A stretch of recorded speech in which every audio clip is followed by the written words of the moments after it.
Hello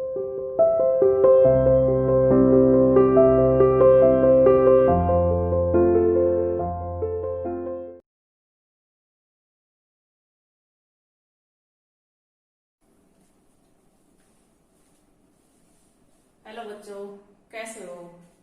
I hope कि अपने घर पर आप सभी अच्छे से होंगे और अच्छे तरीके से पढ़ाई कर रहे होंगे। तो बेटा, आज हम कक्षा 9वीं में हिंदी विषय में अपना लेसन जो हम पढ़ रहे थे, कौन सा? माटी वाली। आज उसी को हम कंटिन्यू करते हैं और आज उसी को हम कंप्लीट कर लेते हैं। हमारा इतना ही लेसन बचा हुआ है, आज उसको हम कंप्लीट कर लेते हैं।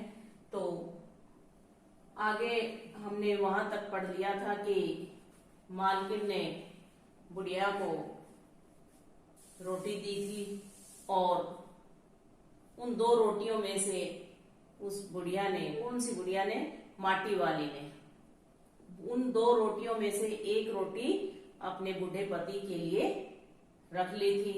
और जब वो शुरू में वहां उसके घर गई थी तो एक 9-10 साल की जो बच्ची बुलाने आई थी, वो फिर अंत में उनके घर गई तो 2 रोटी उसको वहां से मिल गई थी। वो 2 रोटी और एक रोटी उन पहले वालियों में से रखी थी उसने। तो वो 3 रोटी लेकर घर जा रही थी और रास्ते में ये सोचती हुई जा रही थी कि आज मैं अपने बूढ़े को फटाफट रोटी दे दूंगी, उसको रोटियों का इंतजार नहीं करना पड़ेगा। क्योंकि बाकी दिन तो क्या होता था कि माटी वाली जाती थी, फिर रसोई में रोटी बनाती थी, तब तक वो बूढ़ा इंतजार करता था। लेकिन आज ऐसा नहीं होगा। आज मैं जाते ही बूढ़े को रोटियां परोस दूंगी और बूढ़ा प्रसन्न हो जाएगा। चेहरा खिल उठेगा, मतलब कि बूढ़ा प्रसन्न हो जाएगा। तो उसी से आगे देखिए, पेज नंबर आपकी बुक का 45, नीचे लास्ट में देखिए। अब यहां से हम पढ़ेंगे इससे आगे कि साथ में ऐसा भी बोल देगी, साग तो कुछ है नहीं अभी। यानी वो ये सोचती हुई जा रही है कि बूढ़े को रोटियां दे दूंगी और उसे ये कह दूंगी कि साग अभी, यानी सब्जी अभी कुछ बनी नहीं है। और तब उसे जवाब सुनाई देगा, भूख मीठी की भोजन मीठा। यानी जब वो बुढ़िया बूढ़े से ये बात कहेगी कि साग अभी बना नहीं है, तो इसलिए फिर उसे ये आवाज सुनाई देगी उस बूढ़े की तरफ से कि भूख मीठी की भोजन मीठा। उसका गांव शहर के इतना पास भी नहीं है कि कितना ही तेज चलो फिर भी घर पहुंचने में 1 घंटा लग ही जाता है। यानी इतनी नजदीक नहीं है उसका घर गांव शहर से कि वो जल्दी से पहुंच जाए। भी पैदल चलती हुई जाएगी तो कितनी ही जल्दी चलो, कितनी ही तेज चलो, वो घंटा भर उसको घर पहुंचने में लग जाता है। रोज सुबह निकल जाती है वह अपने घर से, पूरा दिन माटाखान में मिट्टी खोदने, फिर विभिन्न स्थानों में फैले घरों तक उसे पहुंचाने में। यानी वो सुबह ही घर से जल्दी निकलती है और पहले माटाखान जाती है माटी खोदने के लिए और फिर उसे शहर में बेचने के लिए जाती है। तो उसका पूरा दिन इसी में बीत जाता है। घर पहुंचने से पहले रात घिरने लगती है। रात गिरना, रात छा जाना, यानी सुबह जल्दी निकलती है और घर पहुंचते पहुंचते उसे अंधेरा हो जाता है। उसके पास अपना कोई खेत नहीं है, यानी उसके पास ना तो कोई अपना खेत है और ना ही कोई जमीन जायदाद है। जमीन का एक टुकड़ा भी नहीं। झोपड़ी जिसमें वह गुजारा करती है गांव के एक ठाकुर की जमीन पर खड़ी है। यानी इतनी भी जगह नहीं है कि वो अपनी एक कोठरी तो बना ले, झोपड़ी बनाकर उसमें रह सके। जहां वो रह रही है झोपड़ी बनाकर, वो भी गांव के किसी एक ठाकुर की जमीन है, उस पर उसने झोपड़ी बनाई हुई है। उसकी जमीन पर रहने की अवज में, अवज मतलब बदला, किराया। अवज का मतलब होता है बदले में या किराए के रूप में। जैसे मकान कोई किराए पे दे देते हैं रहने के लिए, तो वो कहती है कि उसके बदले में, जिस ठाकुर की जमीन पर उसने झोपड़ी बनाई हुई है, उसके बदले में, क्योंकि किराया तो है नहीं उसके पास, पैसे तो है नहीं, तो कहां से देगी? वो इतना ही कमा पाती है कि अपनी 2 वक्त की रोटी खा सके। तो उसके बदले में वो क्या कर देती है, उसकी कोई कामकाज कर देती है। ठीक है। नहीं, आज वह एक गठरी में बदल गए अपने बुढ़े को कोरी रोटियां नहीं देगी। यानी गठरी में बदल गए मतलब बिल्कुल वो सूख गया और बिल्कुल उसके अंग काम करने बंद हो गए। तो भाई काफी दिनों से वो अगर बिस्तर पर पड़ा है तो वो उसके हाथ पांव उनके जोड़ों में जकड़न आ गई, तो वो अब ऐसे ही हो गया। तो इसलिए वो कहती है कि एक गठरी में बदल गए, यानी इतना सा हो गया कि बस छोटी सी गठरी बांध लो, कोरी रोटियां नहीं देगी। ये अब वो रास्ते में सोचती हुई जा रही है कि वो आज अपने बुढ़े को कोरी रोटियां यानी रूखी रोटी नहीं देगी, सूखी नहीं देगी, उनके साथ कुछ ना कुछ खाने के लिए सब्जी चटनी कुछ तो देगी। माटी बेचने से हुई आमदनी, आमदनी होती है इनकम, आय। उस इनकम से, आय से उसने 1 पाव प्याज खरीद लिया। 1 पाव होता है 250 ग्राम, यानी जितने पैसे में उसने माटी बेची थी उस पैसे से उसने 1 पाव प्याज खरीद लिया, और रोटी तो उसको वहां से मिल ही गई थी।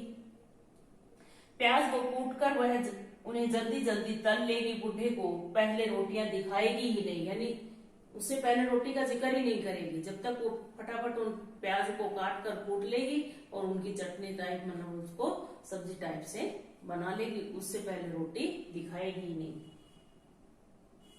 सब्जी तैयार होते ही परोस देगी उसके सामने 2 रोटियां, यानी वो 3 रोटी लाई थी, उनमें से 2 रोटियां, क्योंकि जब काम नहीं करता हो इंसान और चारपाई में पड़ा हो तो उसका खाना भी हजम नहीं होता, इसलिए वो बूढ़े के लिए 2 रोटियां ही काफी है। वो ही मुश्किल से हजम कर पाएगा, क्योंकि चल फिर नहीं सकता, चले फिरेगा नहीं तो उसका खाना हजम नहीं होगा।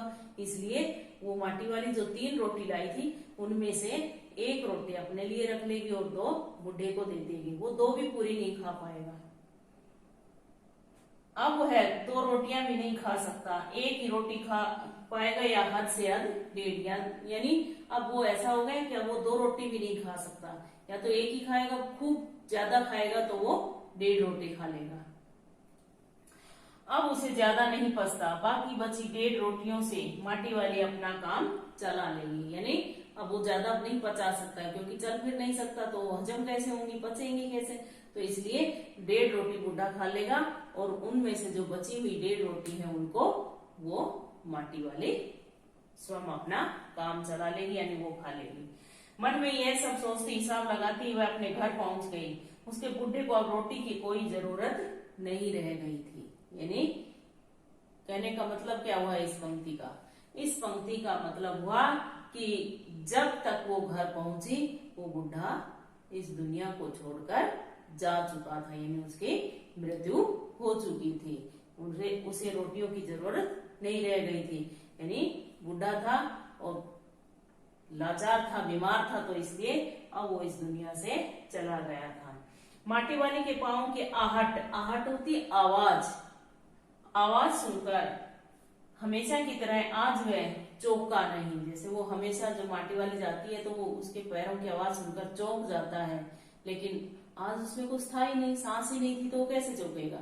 तो वो आज चौंका भी नहीं। उसने अपनी नजरें उसकी ओर नहीं घुमाई। घबराई हुई माटी वाली ने उसे छूकर देखा, यानी रोज ऐसा करता था तो आज ऐसा नहीं किया, तो माटी वाली घबरा गई। तो माटी वाली ने उसे टच करके देखा, हाथ लगाकर देखा। टिहरी बांध, घबराई हुई माटी वाली ने उसे छूकर देखा, वह अपनी माटी को छोड़कर जा चुका था। यानी वो जब शरीर से प्राण निकल जाते हैं तो वो मिट्टी ही बन जाती है, इसीलिए तो कहते हैं मिट्टी में जन्मे हैं और एक दिन मिट्टी में ही मिल जाना है। तो इसलिए वो अपनी माटी छोड़कर जा चुका था, यानी उसके प्राण निकल चुके थे। टिहरी बांध पुनर्वास, पुनर्वास का मतलब होता है दोबारा से बसना। पुनर का मतलब दोबारा, वास का मतलब बसना। पुनर्वास के साहब ने उससे पूछा कि वह रहती कहाँ है, यानी माटी वाली से उस अधिकारी ने पूछा, जो टिहरी बांध का जो अधिकारी था उसने उससे पूछा कि तू रहती कहाँ है? तुम तहसील से अपने घर का प्रमाण पत्र ले आना, यानी तहसील से अपने घर के कागज ले आना जहाँ तू रहती है। अब उसके नाम कोई कागज हो तो वो ले आए ना, अब कहाँ से लाएगी वो? वो तो किसी साहूकार की जमीन पर एक झोपड़ी बनाकर रहती है, उसके बदले में उसके घर काम कर देती है। मेरी जिंदगी, तो जिंदगी का मतलब होता है जिंदगी। जिंदगी का मतलब क्या होता है? जिंदगी। यानी मेरी जिंदगी तो यही ऐसे ही बीत गई। कहती है मेरी जिंदगी तो इस शहर के तमाम घरों में माटी देते गुजर गई साहब। यानी मेरी पूरी जिंदगी तो इस शहर के घरों में माटी देते हुए बीत गई। माटी कहाँ से लाती हूँ? माटा खान से लाती हूँ माटी। मैं माटा खान चढ़ी है तेरे नाम। अब उसने कहा कि माटी कहाँ से लाती हो, तो उसने बताया कि मैं माटा खान से लाती हूँ जो जंगल में है। तो उसने कहा कि वो माटा खान क्या तेरे नाम है? भी जहां से तू मिट्टी खोदती है, अगर बिना नाम के तू अगर माटी लाती है तो वो तो अपराध है, कानूनन अपराध है, ऐसे माटी नहीं उठा सकते। अगर है तो हम तेरा नाम लिख देते हैं। माटा खान तो मेरी रोजी है साहब। रोजी का मतलब क्या होता है? रोटी कमाने का धंधा। रोजी का मतलब होता है रोटी कमाने का धंधा, यानी वो तो मेरी रोजी है, यानी उससे तो मैं अपना धंधा चलाती हूँ, अपना काम चलाती हूँ।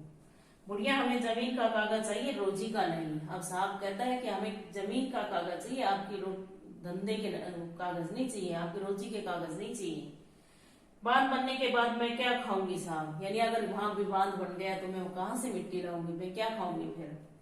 इस बात का फैसला तो हम नहीं कर सकते, वह बात तो तुझे खुद ही तय करनी पड़ेगी। यानी साहब ने कहा कि ये बात हमारे बस की नहीं है, हम नहीं बता सकते तू क्या खाएगी, ये तो तू स्वयं सोच क्या करेगी तू।